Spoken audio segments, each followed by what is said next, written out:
Boys locker room के बारे में आप सब ने सुना होगा, जिसमें कुछ दिल्ली के बच्चे लड़कियों पर गंदे कमेंट्स कर रहे हैं एक ग्रुप में और रेप करने की बात कर रहे हैं। तो क्या ये सिर्फ उन टीनेजर्स की बात है? क्या ये देश के और टीनेजर्स की बात नहीं है?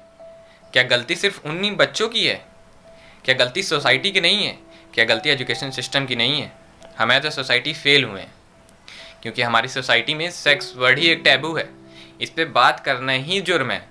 हम बात ही नहीं करना चाहते, हमें शर्म आती है इस पे बात करने में, इसीलिए ऐसी हरकतें हो रही हैं। जब भी निर्भया और ट्विंकल जैसी लड़कियों के साथ रेप हुए, तब हमने ये सोचा कि हमारे अपनों के साथ भी ऐसा हो सकता है। तब हमने ये नहीं सोचा कि हमारे अपने ऐसा कर सकते हैं। तब हमने लड़कियों की सेफ्टी देखी। तब हमने लड़कियों को रात में निकलने से मना किया। तब क्या हमने लड़कों को रोका कि रात में बाहर मत जाओ? तब हमने ये सोचा कि रात में ये जाएगा तो ऐसे केसेस कर सकता है।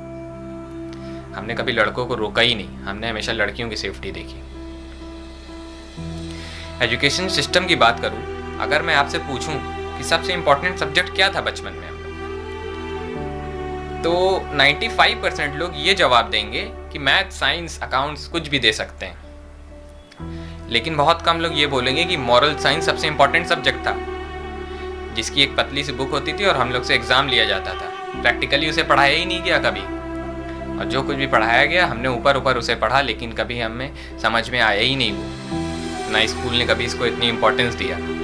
हम सबसे आसान सब्जेक्ट समझते थे, लेकिन सबसे इंपॉर्टेंट सब्जेक्ट वो था। अगर वो हमें अच्छे से पढ़ाया गया होता, हमें ह्यूमैनिटी की वैल्यूज समझाई गई होती, तो आज हमारे देश में क्राइम कुछ कम होता, ह्यूमैनिटी ज़्यादा होती।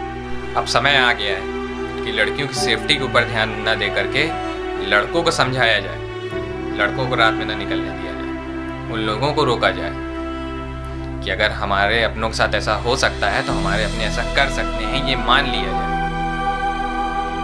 अगर आपको मेरा ये वीडियो पसंद आया तो प्लीज़ शेयर करिए, और अगर मैंने कुछ गलत बोला तो कमेंट सेक्शन में बताइए। Thank you. जय हिंद।